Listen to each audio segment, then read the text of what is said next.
I am not going to read this problem because it is very long. So I'm just going to explain what's happening.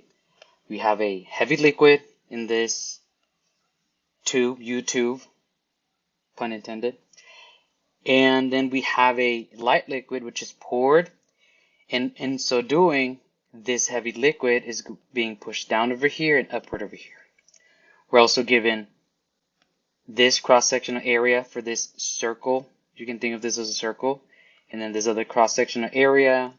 And we're given the density of the heavy liquid. I wrote down what we know. This here is an H. This is the Greek letter rho. So this is the density of the heavy liquid. The left side area I labeled as A1. The right side area, cross-sectional area, I labeled as A2.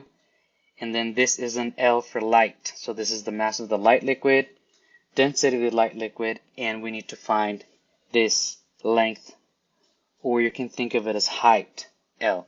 All right. First part is very simple. What they want to know is what is this height? And we have to use a light liquid. So for now, we're going to ignore the information about the heavy liquid. So the concept that we got to use is density.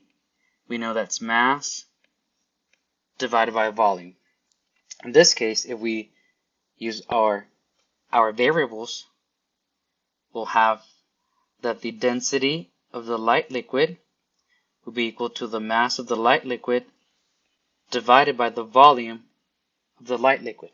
Okay, so here's the volume. How can we find the volume? Well, this is a cylinder, and we know that the volume of this cylinder will be the area of the base times the height. So that means for us, the area is just this cross-sectional area, the one we called area 2, and the height is just L. So now all we have to do is solve for L. Let me rewrite my equation down here. So first thing is, I don't want my L to be a denominator. So I'll just multiply times L. Next, we just divide by the density. Oh, I've been writing heavy. This is supposed to be light. My mistake.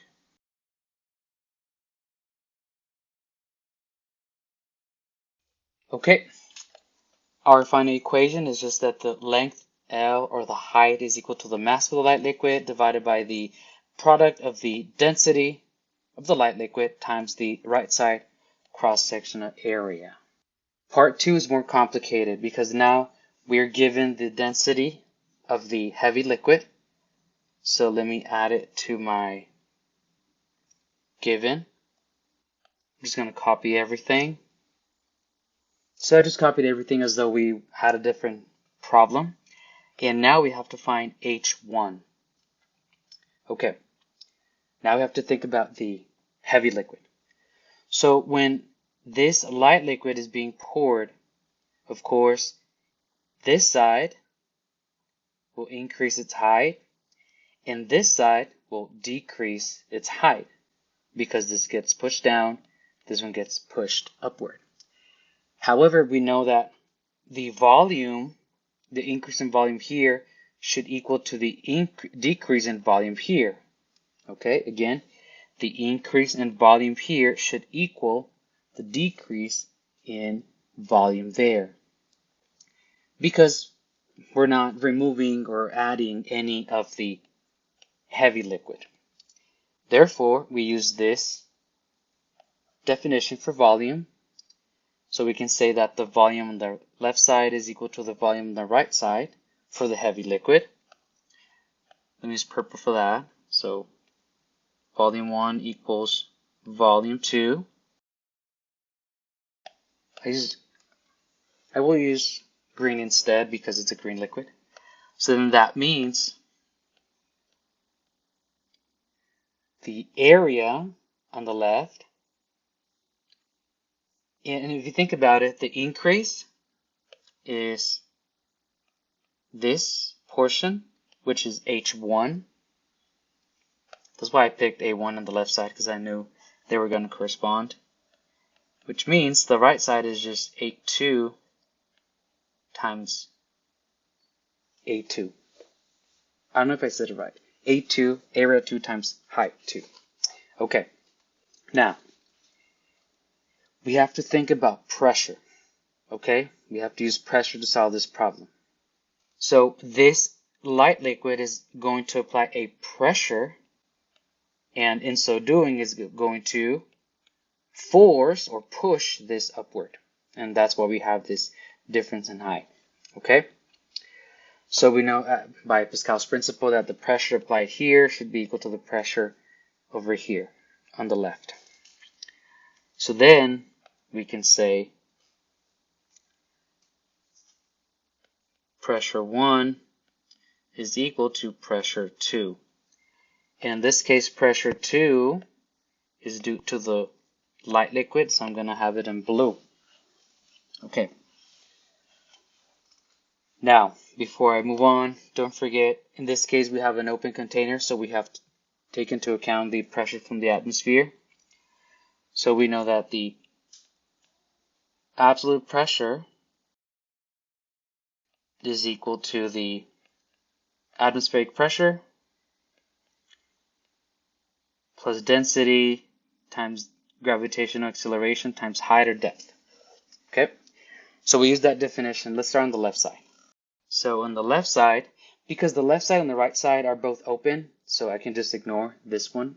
I had to include it, but because both sides are open, I'm just gonna, they would cancel. It would cancel out. So then we have on the left side, don't forget the left side is where we have the displacement of the heavy liquid. So then we'll have density of the heavy liquid times G, and in this case we'll have the original height or depth plus the depth H1, which resulted from the light liquid pushing on the heavy liquid. So then we would go for the original depth or height plus whatever was added due to the light liquid pushing on the heavy liquid. So then that would be H1 plus H2. Now on the right side, that one's simple. It is simply density of the light liquid times G times L, which is the answer from the previous problem. Okay, the problem is we don't have H1 or H2. We have everything else. So what can we do? We can use this equation. Because I need to find H1, then I can solve for H2 using this and plug it in here. So then if I divide both sides by A2, I can say that H2 is A1 H1 divided by A2. So now what I'm going to do is I'm going to set these two equal to each other because the left sides are equal. So that means the right sides have to be equal. And I'm going to replace this here.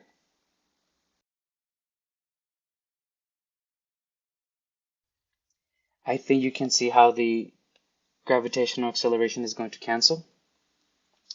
And what I did over here was strategic because I want to factor out H1. I just want one of them, not two.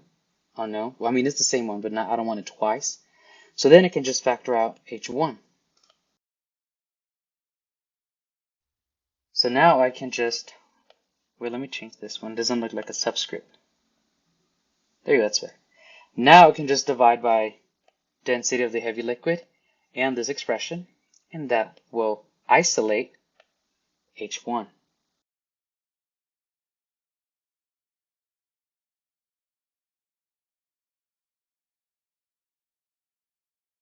So it's the equation that will give you the answer. Don't forget that L was the answer to the previous question. Let me just play with my numbers so you can see how that's gonna look like.